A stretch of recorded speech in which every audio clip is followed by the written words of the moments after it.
Sebenarnya kita nak tenang ni apabila kita faham cara nak hidup. Orang yang tenang ni selalu menang. So macam mana saya nak tenang? Apabila sesuatu berlaku ada masalah, saya tak anggap masalah. Saya anggap satu hadiah, satu ujian daripada Allah Subhanahu Wa Taala untuk meningkatkan kualiti kehidupan saya. Sebab apabila ada masalah, bila saya ambil PSA ujian tu, kalau saya lulus, saya lagi tinggi dapat markah. Dan macam mana nak dapat markah tinggi tu, kita gunakan apa yang Allah suruh, iaitu baca Quran negatif, a'udzubillahi minasyaitonirrajim. Sebab semua perasaan negatif daripada syaitan. Dan yang kedua, saya yakin semua daripada Allah. Dan Allah Maha Adil, Allah suka dengan baik. Dan apa yang berlaku pada saya tanya dua soalan. Apakah perkara ini menyebabkan saya makin dekat dengan Allah? Dan apakah menyebabkan saya makin baik? Kalau dua ni saya capai, satu kejayaan. So masalah tu satu peluang. Pertama, saya rasa kesian. Sebenarnya orang berasa negatif ni bukan dia nak negatif. Tak ada orang yang suka negatif. Semua orang nak positif. Tetapi apa mereka alami masa kecil mempengaruhi mereka. Sebab itu bila kita tengok orang negatif, kita tak marah, kita kesian. Sebab hanya orang dalam dia negatif boleh keluar negatif. Dan dia dalam negatif sebab programming dia masa kecil negatif. Masa dia dalam kandungan, masa dia bawah 7 tahun, mak dia dah membesarkan dia dengan elemen negatif, membina image negatif. So rasa kesian dan saya doakan mereka. Siapa yang kerja dekat dengan saya, tahulah, boleh tanya saya punya manager, tanya saya punya pembantu rumah, tanya saya punya anak, cucu dan suami. Saya pernah marah. Tapi bila saya marah, saya akan tanya soalan. Saya marah ni kerana nafsu atau kerana Allah? Dia marah ni bila peribadi, contohnya kalau staff saya buat air lambat. Kalau saya marah tu ego.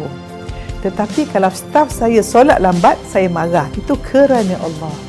Dan penting bila kita nak marah ni, kita mesti ingat formula ini.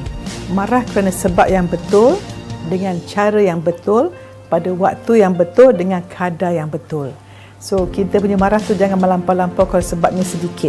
So saya bukan tak pernah marah, saya pernah marah, dan kalau saya terlepas marah, saya akan minta maaf. Pertama, dia punya akidah sangat mantap. Akidah mantap bererti tidak ada Tuhan melainkan Allah. Tuhan dia bukan dia punya suami, Tuhan dia bukan WhatsApp dia, Tuhan bukan Instagram dia, Tuhan bukan pangkat dia, Tuhan bukan rupa paras dia. Tuhan dia hanya Allah. Okey, akidah mantap. Dan wanita solehah dia tahu kenapa dia dilahirkan, untuk ubudiah pada Allah. Yang kedua, bila akidah mantap, automatik ibadah sempurna, dia jaga solat dia. Solat dia jaga sempurna, tepat waktu, kalau boleh berjemaah dia buat solat sunat. Yang ketiga ialah wanita solehah ni dia jaga aurat dia. Jaga aurat sempurna, sebab wanita menjaga aurat maka nilai dia meningkat. Siapa tak jaga aurat, dia macam barang yang semua orang boleh tengok, tak eksklusif. Okey. Yang ketiga, dia punya pergaulan dijaga. Okey, pergaulan kena jaga, jangan kita terlampau mahal. Orang sentuh kita pun kita jaga, sebab selagi orang tak nikah kita, jangan beri dia sentuh kita. Kita sangat mahal, very expensive item. Dan yang ketiga, bila ibadah sempurna, maka akhlak akan lembut. Muka bila dia lembut, lemah lembut, cakap lembut, intonasi lembut. Saya nak buat joke sikit, boleh Okey. Cuba saya katakan you all. Contohnya saya kata, pergi mandi. Satu lagi, sayang, pergi mandi. Kan lain intonasi tu. So akhlak lembut ni salah satu tanda Allah sayang pada kita, ialah orang yang lembut sikapnya. So kalau kita tidak ada kelembutan, takut-takut Allah tak sayang kita. Okey? So jadikan kelembutan your aim in life. Masya Allah. Saya tak ada superpower sebenarnya, sebab kita ni la haula wala quwwata illa billahil aliyyil azim. Dan kita mesti ingat, pertama, hikam. Apa-apa kita buat, kita hilang kewujudan diri. Jangan merasakan kita yang buat, semua rahmat Allah. So apa saya dapat ni, subhanallah. Sebab tu kalau orang puji kita, kita kata apa? Hadza min fadli rabbi. Semua kurniaan Allah bagiku. Kalau boleh, kita tak ada apa-apa, dan yang kita dapat ni rahmat Allah. Dan apa Allah beri ni sebenarnya saya niat nak gunakan untuk membantu agama Allah, menyuruh orang berkebaikan, sebab saya nak kita semua masuk syurga. Tak nak seorang pun masuk api neraka. Setiap saat saya nak praktis 3 perkara. Saya nak jadi orang yakin pada Allah, orang yang ikhlas pada Allah, dan orang sentiasa bersyukur. Dan saya nak beri akronim untuk hidup. Nak tak? Tak? Nak tahu? Okey.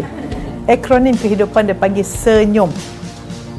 eksklusif macam Nona SENYUM. S, solat. E, empathy, memahami orang. N, nutrisi, jadi orang nutrition, bukan orang beracun dan suka membawang tu kan. Dan makan pun nutrisi. Y, yakin pada Allah. U, ubudiyah, apa-apa kita buat lillahi ta'ala. Dan M, ma'rifatullah, kenal Allah supaya kita hilang cinta dunia dan juga muhasabah diri dan membaca Quran.